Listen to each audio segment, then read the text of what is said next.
ফুটন্ত গরম তেলের মধ্যে চাল দিয়ে যে এত সুন্দর একটা রেসিপি তৈরি করা যায় তা কিন্তু আপনারা ভিডিওটা না দেখলে কেউ বিশ্বাসই করবেন না। হাতের সামনে থাকা মাত্র সামান্য কটি উপকরণ দিয়ে আপনারা এই রেসিপিটা খুব সহজেই বাড়িতে বানিয়ে ফেলতে পারবেন। এটি বানানো যেমন সহজ, খেতে কিন্তু ঠিক তেমনই সুস্বাদু হয়। তো চলুন দেখে নেওয়া যাক আজকে আমার এই রেসিপিটি।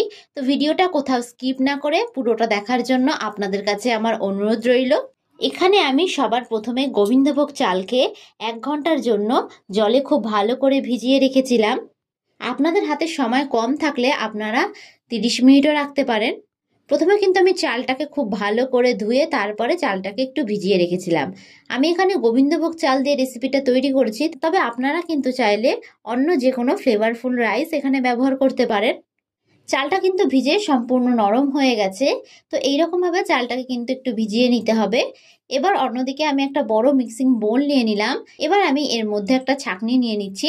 এবার এই চালটাকে আমি ছাঁকনির মধ্যে ঢেলে দেব। এইভাবে কিন্তু চাল থেকে জলটাকে খুব ভালো করে একটু ঝরিয়ে নিতে হবে। তো আপনারা একটা ছাঁকনির সাহায্যে কাজটা করবেন, তো দেখবেন কাজটা খুব সহজেই হয়ে যাবে।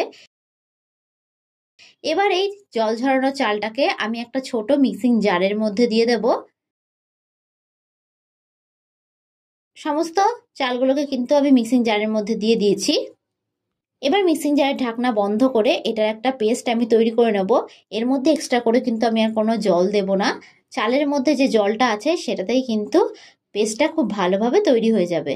তো দেখুন এইরকম কিন্তু একটা পেস্ট আমি তৈরি করে নিয়েছি। এবার একটা বোলের মধ্যে আমি এই পেস্টটাকে দিয়ে দেব। এবার ওই মিক্সিং জারের মধ্যে আমি একটা সেদ্ধ করে রাখা আলুটাকে দিয়ে দেব। আমি এখানে একটা মিডিয়াম সাইজের আলু সেদ্ধ করে নিয়েছিলাম। এবার একটা ছুরির সাহায্যে এইরকম ভাবে টুকরো টুকরো করে কেটে আমি মিক্সিং জারের মধ্যে দিয়ে দিচ্ছি। এবার এটারও আমি একটা পেস্ট তৈরি করে নেব। কোনো প্রকার কিন্তু জল দেবেন না এটার মধ্যে। তো দেখুন এরকম পেস্ট কিন্তু আমি তৈরি করে নিয়েছি। এবার আগে থেকে যে চালের পেস্ট আমি তৈরি করে রেখেছিলাম তার মধ্যে আমি এই আলুর পেস্টটাকে দিয়ে দেব। নমস্কার বন্ধুরা, রনিতাস ফুড প্লেসে আবারও একবার সকল বন্ধুকে আমি স্বাগত জানাই। আমি আবারও হাজির হলাম আপনাদের সামনে নতুন একটি রেসিপির ভিডিও নিয়ে। তো এবার এটাকে আমি খুব ভালোভাবে একটু মিশিয়ে নেব। তো আমার এই ভিডিওটা যদি আপনাদের কাছে ভালো লেগে থাকে তাহলে অবশ্যই একটি লাইক করবেন। আর যারা যারা আমার চ্যানেলের নতুন বন্ধু তারা অবশ্যই আমার চ্যানেলটি সাবস্ক্রাইব করে দেবেন। আমার ভিডিওর আপডেট সবার আগে পেতে পাশে থাকা বেল আইকনটা ক্লিক করতে ভুলবেন না। আর যারা যারা ফেসবুক থেকে দেখছেন তারা রনিতাস ফুড প্লেস পেজটিকে ফলো করে দেবেন। তো দেখুন এইরকম ভাবে খুব ভালোভাবে কিন্তু আমি মিশিয়ে নিয়েছি। কাজটা কিন্তু হাত দিয়ে করারই চেষ্টা করবেন। এবার আমি এর মধ্যে দিয়ে দিচ্ছি স্বাদ অনুযায়ী নুন। নুনটা অবশ্যই আপনারা আপনাদের স্বাদ অনুযায়ী দেবেন। এবার আমি এর মধ্যে দিয়ে দিচ্ছি গোটা জিরে। এবার এই সমস্ত উপকরণগুলোকে আমি হাত দিয়ে আবারও খুব ভালোভাবে একটু মিশিয়ে নিচ্ছি। আমি এখানে আবারও বলছি, আমি এখানে রেসিপিটা গোবিন্দভোগ চাল দিয়ে করেছি, তবে আপনারা কিন্তু চাইলে যে কোনো ফ্লেভারফুল রাইসও এখানে ব্যবহার করতে পারেন।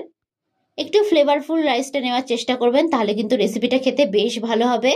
আর এটি তৈরি করলে কিন্তু আপনার কাছে বারবার রিকোয়েস্ট আসবে এই রেসিপিটা তৈরি করার জন্য। তো দেখুন খুব ভালোভাবে কিন্তু আমি একটু মেখে নিয়েছি। ঠিক এইরকম ভাবে কিন্তু খুব ভালোভাবে একটু ফেটিয়ে নিতে হবে। যত বেশি ফেটানো যাবে তত কিন্তু রেসিপিটা খেতে ভালো হবে। তো এইরকম ভাবে একটু 2 মিনিট ধরে একটু ফেটিয়ে নেবেন। তো খুব ভালো করে আমার ফেটানো হয়ে গেছে। এবার অন্যদিকে আমি একটা কড়াই বসিয়ে দিয়েছি। কড়াই গরম হলে আমি এর মধ্যে বেশ খানিকটা পরিমাণে সাদা তেল দিয়ে দেব। তেলের পরিমাণটা কিন্তু একটু বেশি পরিমাণে দিতে হবে। এবার হাই ফ্লেমে আমি তেলটাকে খুব ভালোভাবে একটু গরম করে নেব।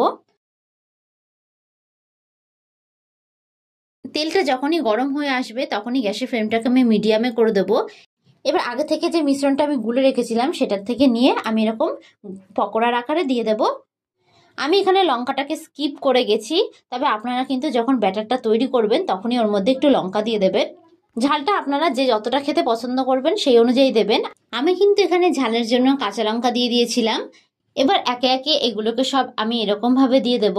গ্যাসের ফ্লেমটাই কিন্তু অবশ্যই মিডিয়ামে রাখবেন। হাই রাখলে কিন্তু বাইরে থেকে কালার চলে আসবে আর ভেতর থেকে কাঁচা থেকে যাওয়ার সম্ভাবনা থাকবে।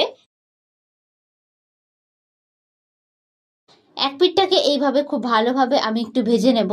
এক পিঠটা যখন ভাজা হয়ে যাবে তখন এগুলোকে আমি উল্টে দেব।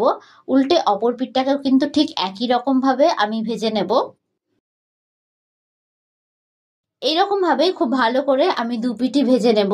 যখন বাইরে থেকে এরকম গোল্ডেন ব্রাউন কালার চলে আসবে তখনই বুঝবেন যে খুব ভালোভাবে কিন্তু ভাজা হয়ে গেছে। এবার এগুলোকে তেল থেকে অন্য একটি পাত্রে আমি তুলে নেব। তো ঠিক এইরকম ভাবেই কিন্তু ভেজে নেওয়ার চেষ্টা করবেন। বাদবাকিগুলোকেও ঠিক একই রকম ভাবে আমি ভেজে নেব। ভিডিওটা যদি ভালো লেগে থাকে তাহলে অবশ্যই একটা লাইক করবেন। আর যারা যারা আমার চ্যানেলে নতুন বন্ধু তারা অবশ্যই আমার চ্যানেলটি সাবস্ক্রাইব করে দেবেন। আমার ভিডিওর আপডেট সবার আগে পেতে পাশে থাকা বেল আইকনটা ক্লিক করতে ভুলবেন না। আর যারা যারা ফেসবুক থেকে দেখছেন তারা রনিতাস ফুড প্লেস পেজটিকে ফলো করে দেবেন। তো দেখুন এগুলিও আমার খুব ভালোভাবে ভাজা হয়ে গেছে। তো এগুলোকেও আমি তেল থেকে অন্য একটি পাত্রে তুলে নিলাম। তো দেখুন খুব সুন্দরভাবে কিন্তু তৈরি হয়ে গেছে আমাদের পকোড়ার এই রেসিপিটি। সন্ধ্যাবেলায় হঠাৎ করে কিছু খেতে মন চাইলে এই রেসিপিটা অবশ্যই বাড়িতে একবার বানিয়ে দেখতে পারেন। এগুলো খেতে কিন্তু বেশ মুচমুচে হয়। তো আজকের মতন আমি বিদায় জানালাম। আবারও হাজির হব আপনাদের সামনে নতুন একটি রেসিপির ভিডিও নিয়ে। তো আশা করি আপনারা সকলে ভালো থাকবেন, সুস্থ থাকবেন। ধন্যবাদ।